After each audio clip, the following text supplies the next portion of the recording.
Hello, everyone. Thank you for being with us today. I'm going to discuss a case with you that has been going on since May the 7th. It started as a missing persons investigation, and if you've not paid attention before to some of the releases, let me introduce you to Ethan Allen. He's 21 years of age. He was reported missing to us on May the 7th. He was last seen or heard from alive at about 11:21 p.m. He was staying at 1116 Driggers Road, and he was staying with Talon Page. They referred to each other as brothers. They were that close of friends. Now, we've not released a lot of information on this investigation thus far because we're intensely looking for him, and between the 7th and the 12th, when we initially arrested Talon Page, this was a missing persons investigation that elevated to what we believe to be a death investigation, in fact, a murder investigation. We weren't saying that, as you well know, at the time, but we were looking for him and praying for the best. Last Friday afternoon, we got evidence back from the lab that confirmed that the blood that we seized from the house at 1116 Driggers Road, where Talon lived, was in fact Ethan Allen's blood. We still have not found Ethan Fussell. We know that he was last seen and was staying with Talon Page, his best friend, or as they call brothers. We have every reason to believe at this point that Ethan Fussell is a victim of murder. We don't know where he is at this time and place. We found evidence at Driggers Road when we served a search warrant where they were trying to clean up the crime scene. There was a significant amount of blood there. We know that there were drugs sold and used at Talon's house on Driggers Road. We know that there was an argument, according to witnesses, between Talon and Ethan, and we believe it was over either money or drugs. Now, we arrested Talon Page for disposal of a lighted substance because we wanted to get him in jail. We wanted to get a fresh set of fingerprints. We wanted to arrest him for something. So the disposal of lighted substance was when he threw a cigarette on the ground. Now, that's a pretty small criminal charge, although it is. That's what he looked like on May the 12th. This is what Talon Page looked like on June the 2nd when we arrested him. You see the difference in his looks? Well, why does he look different? It was Talon's own statement to us. I cut my hair because I was on the run.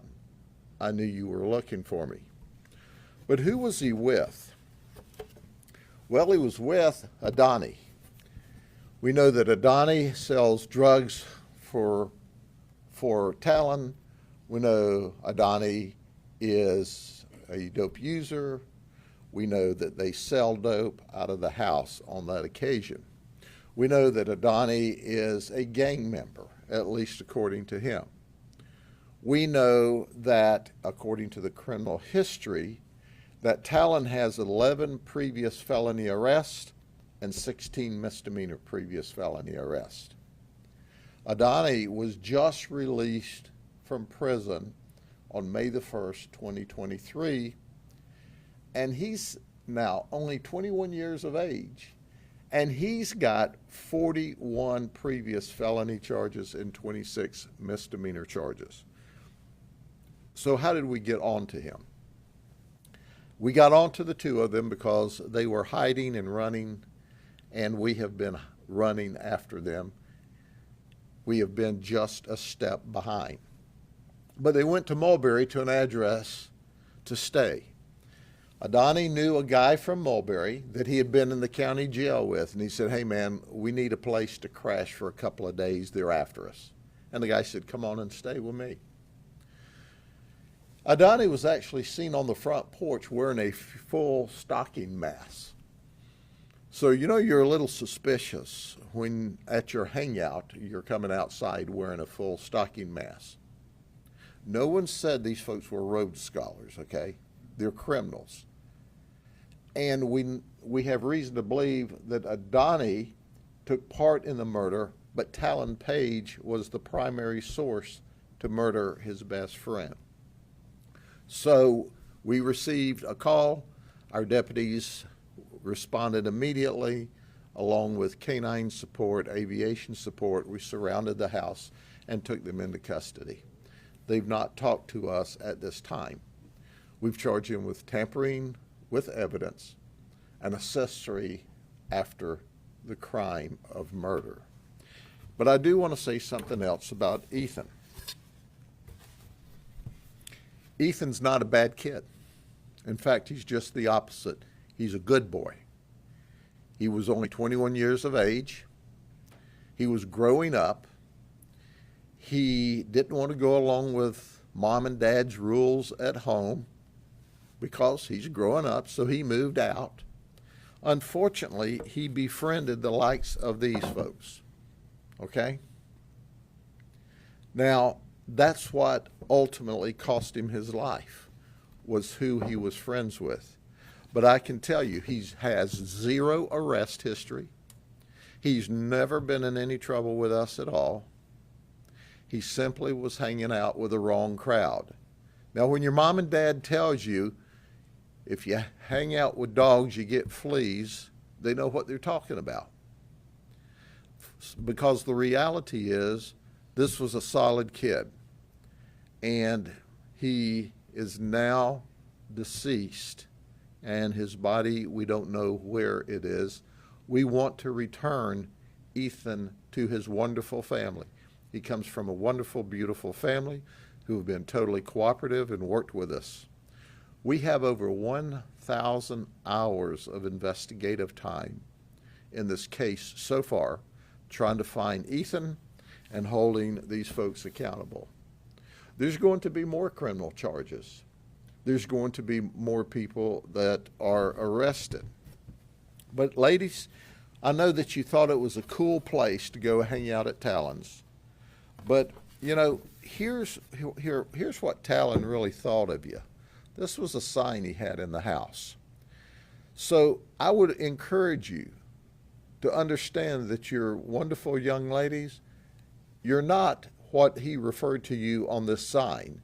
And if you're protecting him or hiding him and he's wanted for murder, nothing good is going to come from you keeping your mouth shut. So if you're one of the young ladies that's just hanging out there because it was a cool thing to do, we'd like to have you as a witness. We'd like to have you cooperate. We would like to have you tell us where Ethan is so we can return him to his family. And this is what Talon and Adani and his buddies really thought of you, okay? So quit defending someone who thinks that you're not a first-class citizen, that you're something less than that. And help us get these guys appropriately charged and return Ethan to his family. Are there any questions? Sheriff, did somebody at the house in Mulberry recognize them? Yes, they sure did. It was actually someone in a neighbor's house who saw them coming and go, I've seen them on social media, I've seen them on the news, and so it was someone in the neighborhood that called and said, hey, these guys are at this house. Can you speak at all to some of the charges against Adani? There's aggravated assault, false imprisonment, things like that. The previous charges? I'm not sure. Yeah, those are previous charges, and no, I don't have the details of the previous charges, but Adani just got out of prison. I think he was sentenced to 3 or 3.5 years. But this guy's only 21 years of age. These are just bad actors. They're nasty, mean, violent people. Look, when you have dope and you have guns you have death. And unfortunately for Ethan, that's what happened. We want to find Ethan and return him to his family. Ethan's mistake was he trusted someone who he thought was his friend. And ultimately, the guy got mad at him and murdered him. And the person that was hiding these guys, I mean, they're facing charges as well? That they're still under investigation at this point in time. There's lots of other people who may be watching social media or watching the news report. They too will end up in jail if they don't smell the roses and start cooperating. The investigation is ongoing. It's not over. There's a lot of work to do, but the best thing we could do is find Ethan. And after all, I have this thing that I like to share occasionally. You can be a suspect or you can be a witness. You can be a suspect or you can be a witness. You can sit in prison for decades or you can be a witness. The choice is yours. Anything else? Thank you very much. Have a good day.